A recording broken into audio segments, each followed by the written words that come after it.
a step forward. I promise you with all my heart that we shall never be apart from this day on. From this step, from this step, from this step, from this step. We have this fixed image in popular culture of the post-war return to domestic bliss, economic security, and the baby-making boom.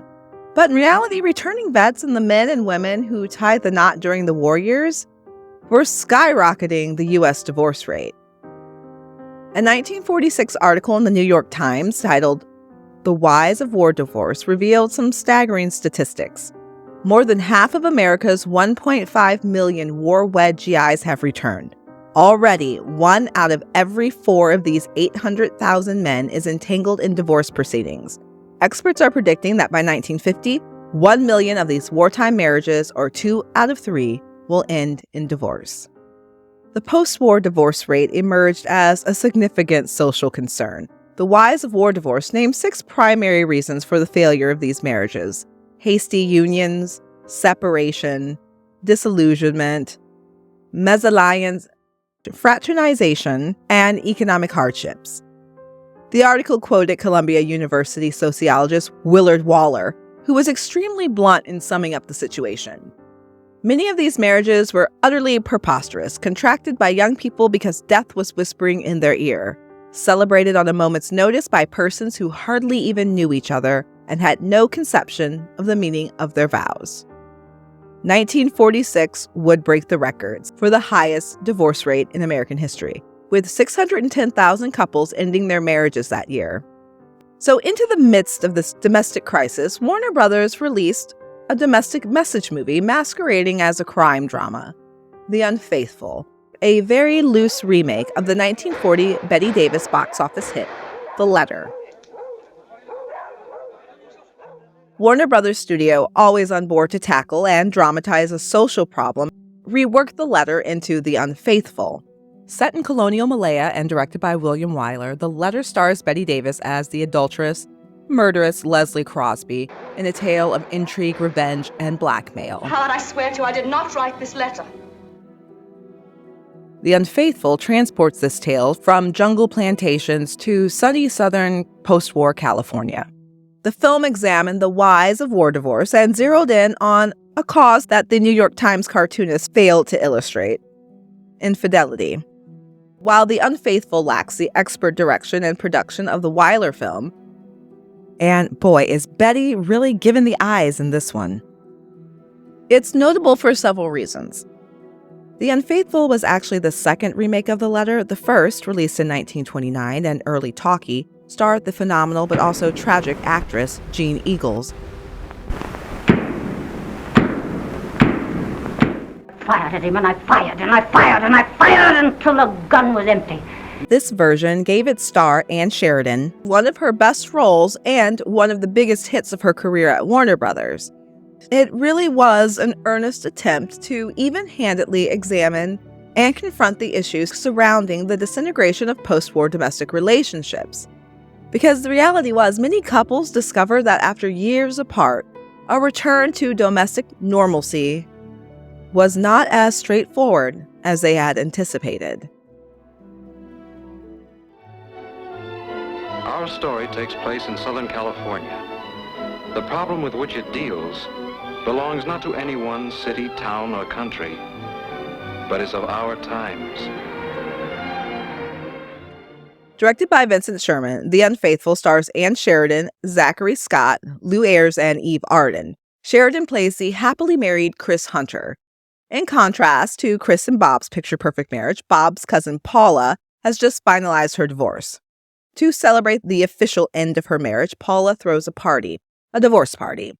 The time has come to tell you why I gave this party. Come in closer. 6 years ago, I committed a crime against society. I married a man.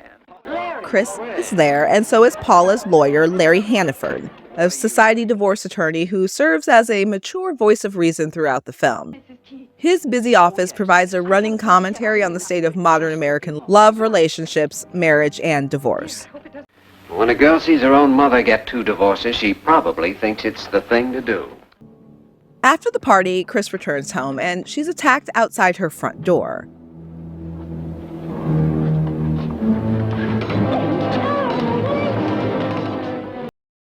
A struggle ensues, and Chris stabs the intruder to death.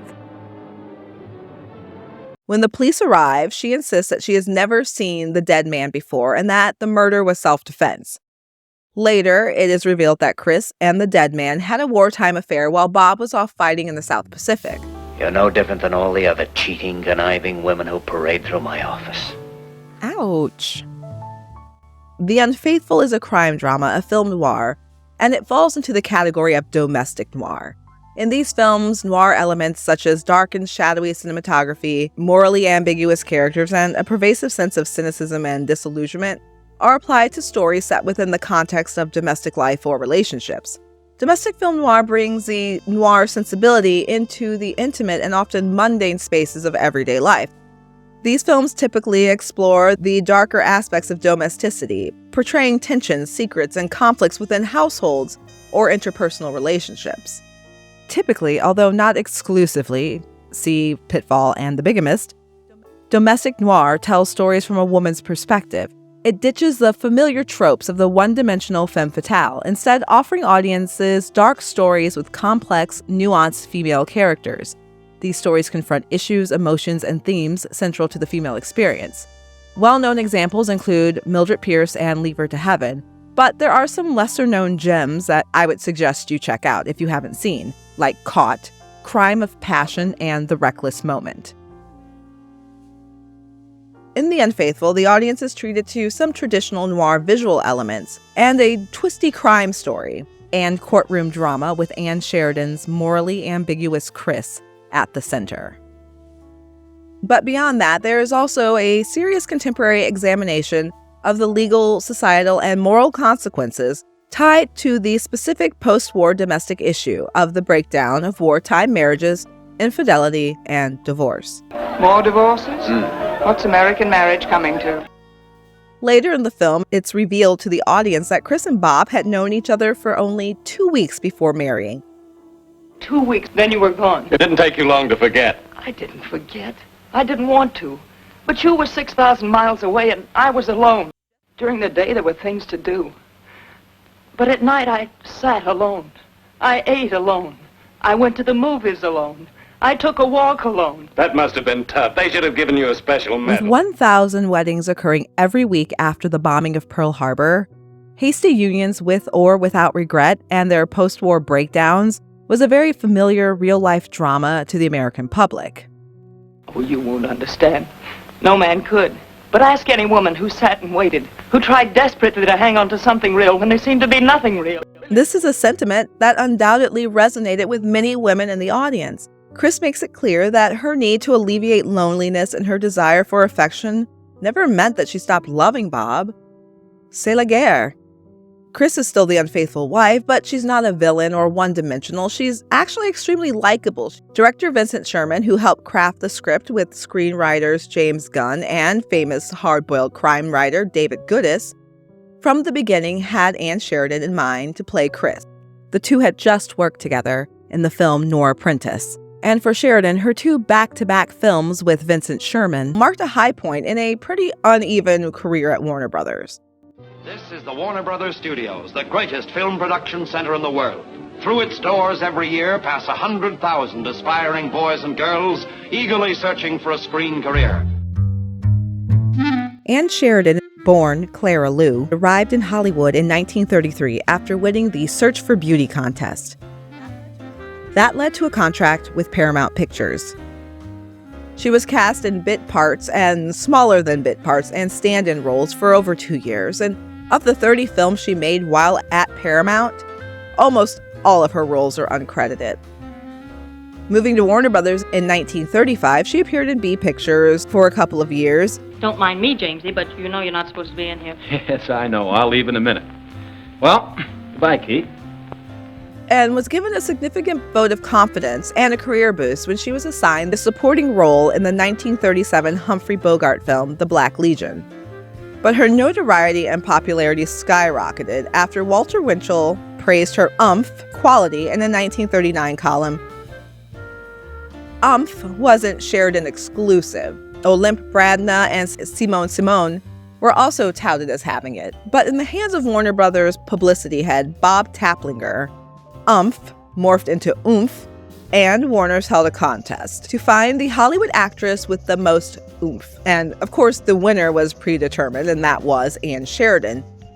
They trademarked the word and insured Annie's oomph for $100,000. So at this point, you may be asking yourself, or me, what exactly is oomph? Warner's described it as a certain indefinable something that commands male interest. Columnist Barbara Boucher told her readers, "You don't know what it means? Well, you know about it and sex appeal and glamour. Oomph is all those things and more so." Sheridan recalled, "When people asked me what it meant, I told them it always reminded me of a fat man bending down to tie his shoelaces." That's our girl. Sheridan wasn't the only one with a gimmick title. With a sweater. That's wrong. And a peekaboo bang. Publicity didn't always translate to being taken seriously. And every sort of scene. Poor Annie. She has to do this. You see, she took some medicine and forgot to shake the bottle. And how's the oomph girl tonight? Oomph, oomph, oomph, oomph, oomph, oomph, oomph, oomph. A September 1939 article in Hollywood magazine noted that oomph was everywhere. Anne was asked to wear, use, or endorse just about everything under the sun. The oomph dress, an oomph hat, an oomph garter, an oomph girdle, an oomph hamburger, oomph gasoline, and an oomph cocktail. But all that really undersold her abilities, and people and her studio underestimated her. She was relatable and seemingly approachable. She came off on screen as very much down to earth, but also straightforward. Besides the obvious glamour and sex appeal, she also exuded a toughness, tempered with a warmth and vulnerability. And then there was that voice. You got soap in your ear. All right, so I got soap in my ears. Well, you needn't yell at me. Who's yelling? Not me. Hiya, Cassie. Quit working for Barney? Yeah, he was always trying to tie my apron strings. Well, there's nothing wrong with that. There is if you're not wearing any apron. It had a depth and a resonance that added to her allure on screen. And there ain't no Monday night bingo in Waikiki. I go for you, you're the only one who gives me that feeling. My heart is really reeling from you. Hear the sound of serenade. La la la la la la la la la. One headline neatly summarized her appeal. Filmland insists that practically all of its actresses must be oh so high-toned and proper, so it's a relief to meet gay Ann Sheridan, who is common and admits it. It's the nicest thing anyone ever said to me. Whenever I tried to go for a part, they'd say, "Oh, but you're not an actress." I had to fight for everything at Warner's. Although usually cast in the less than prestigious pictures, when Warner's gave her good material, she could really give a standout performance. In 1939's They Drive by Night, in 1941's King's Row, loved that one. Check out my whole entire video about it. I'll link it in the description below.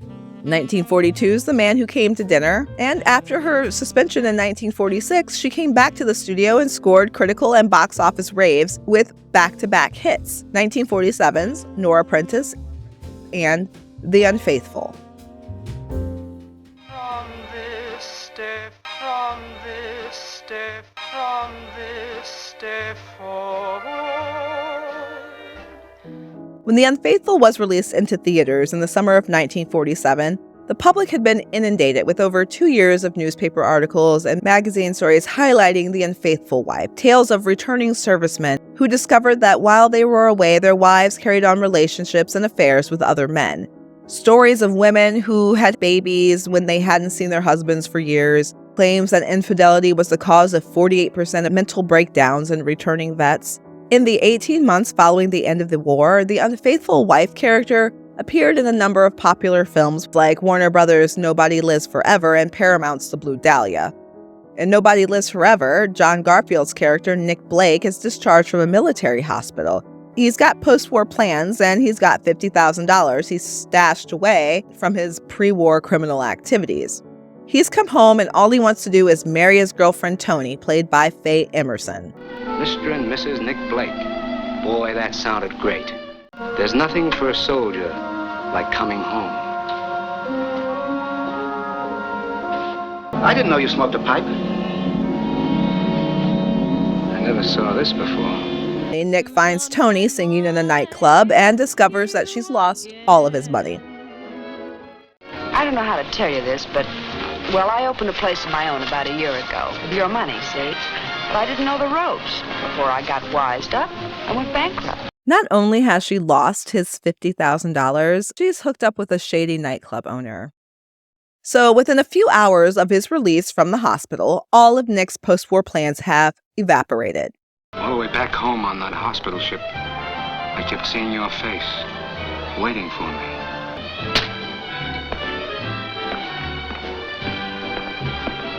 In The Blue Dahlia, Alan Ladd's Johnny Morrison's surprise return home is not marked by a tearful and joyful reunion, but Johnny's interruption of a drunken cocktail party at his wife Helen's apartment. Look who's here! Helen's got a husband!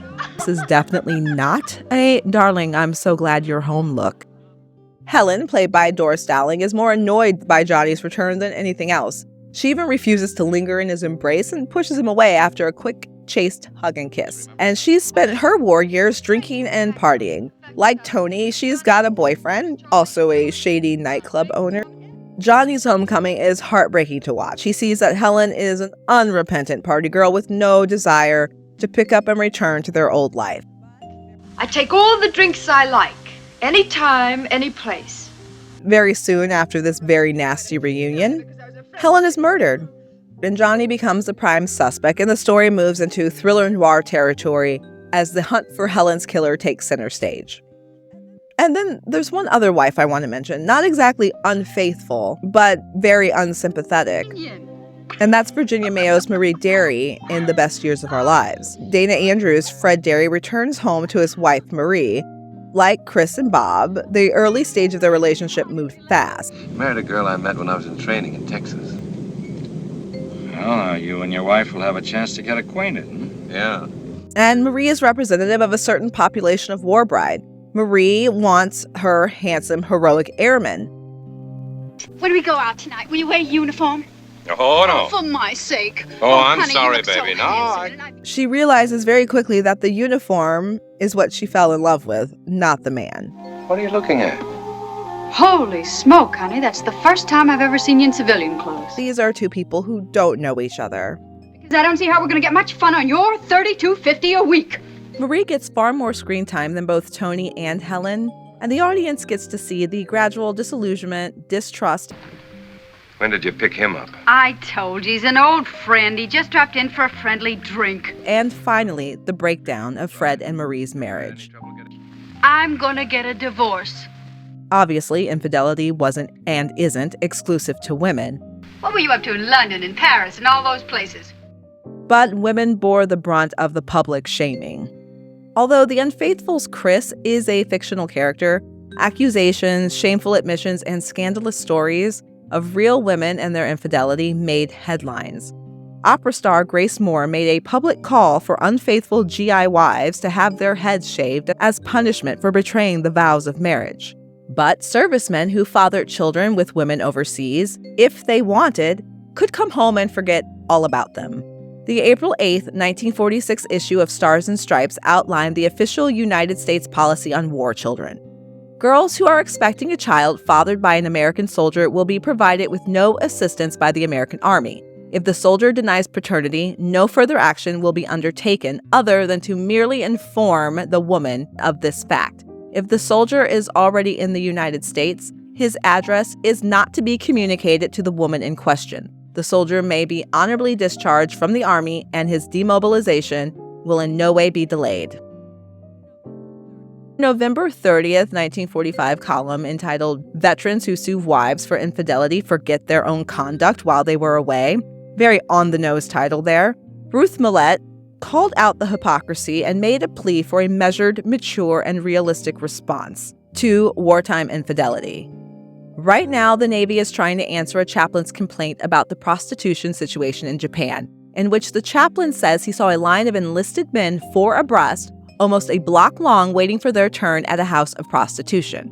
And some of the waiting wives have figured that what men get by with in wartime, women can too.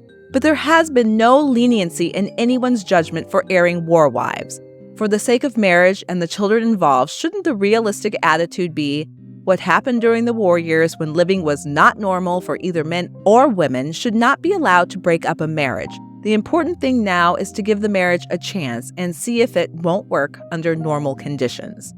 That's why it's really significant that The Unfaithful centers its story around Chris, the wife left behind. It tells her story with sensitivity and explores the complexities of guilt and forgiveness with regards to both men and women. So let's get back to Chris. Once it's revealed to Bob that the dead man and his wife were lovers, he can't forgive her. Is there ever a time a man can understand that his wife has been unfaithful to him? Yes. And when the police discover the truth, they arrest Chris for murder. When her trial begins, the prosecutor picks apart all the salacious details of her personal life. So, while you were being supported in comparative luxury and he was fighting to protect you and his country, you were deceiving him with Michael Tanner. And the scandal is the talk of the town. Bob, seeking sympathy from Paula, gets a rather rude awakening. If you came up here because you thought I was going to say something nasty about her, you're out of luck. Oh, I know. You're afraid you've been a little hard on her, and you want someone to tell you how mean she was to you. She forces him to reflect on his motivations for marrying Chris in the first place, and what his expectations were of her while he was away. Is it my fault I was sent overseas? Listen, you knew you were going when you met her. Let's face it, that's why you married her. I married her because I loved her. Sure, for 2 whole weeks. How long was that supposed to last her? What you wanted was a whirl and a memory. You wanted a beautiful woman waiting for you. And you didn't want anyone making time with her while you were away, so you hung up a no trespassing sign, like you'd stake a gold claim. You didn't marry her, you just took an option on her. Chris and Bob are highly dramatized representations of tens of thousands of American couples. While those couples might not be dealing with a high-stakes murder trial, they would undoubtedly be able to pick up on the message The Unfaithful was sending. It's the same message in Dorothy Millett's column. For the sake of marriage and the children involved, shouldn't the realistic attitude be what happened during the war years when living was not normal for either men or women should not be allowed to break up a marriage? The jury finds Chris not guilty of murder, but her infidelity has caused seemingly irreparable damage to her marriage. As she prepares to leave Bob, Larry steps in with one more plea to Bob, Chris, and the audience. Remember, you had the makings of a good marriage. You had fun together. You respected each other's minds, and there was a love and consideration that was growing every day. Well, that's something rare and valuable. You can't just throw it away and forget about it. Ultimately, The Unfaithful ends on an optimistic note. Reviews universally praised the performances of the lead actors, while opinions were somewhat mixed on the success of the messaging. Thomas Pryor, writing in the New York Times, said the film stabs and jabs like a hit-and-run prize fighter at the subject of hasty divorces and the dangerous consequences to society of this ill-conceived cure for marital difficulties. But it never gets across a telling dramatic punch. However, through some uncommonly persuasive acting and skillful direction, the patently artificial plot stands up surprisingly well. While The Unfaithful was a hit and gave Ann Sheridan one of the best reviewed roles of her career, she would leave Warner Brothers in 1948 for freelance and television work. Her final role was in the 1967 television comedy western series Pistols and Petticoats. She died that same year of cancer. She was only 51 years old. The timeliness of the message of The Unfaithful faded rather quickly. By 1949, the U.S. divorce rate was back below 400,000 cases per year and would remain relatively stable until 1968, when it once again began to skyrocket. Overall, the significance of The Unfaithful lies within its compelling exploration of marriage, infidelity, and morality in post-war America. Through its female-centric narrative and social commentary, the film resonated with an audience grappling with the uncertainties of the post-war era. Ultimately, the film is a reflection of the anxieties and challenges of its time. More divorces? What's American marriage coming to? There are 8 million stories in the cinema cities. This has been one. It was great fun making the picture, but it'd be still greater fun. I'm all right. Keep going. Go back, please. I'm sorry. Cover up here! Hello? Oh, it's this new automobile. Mismo! Oh, what the hell am I saying? Stinks. Oh, I got a letter from goddamn Drake. Be on my way to South Carolina. Life is just full of surprises, isn't it? Will you both stop this violent headache?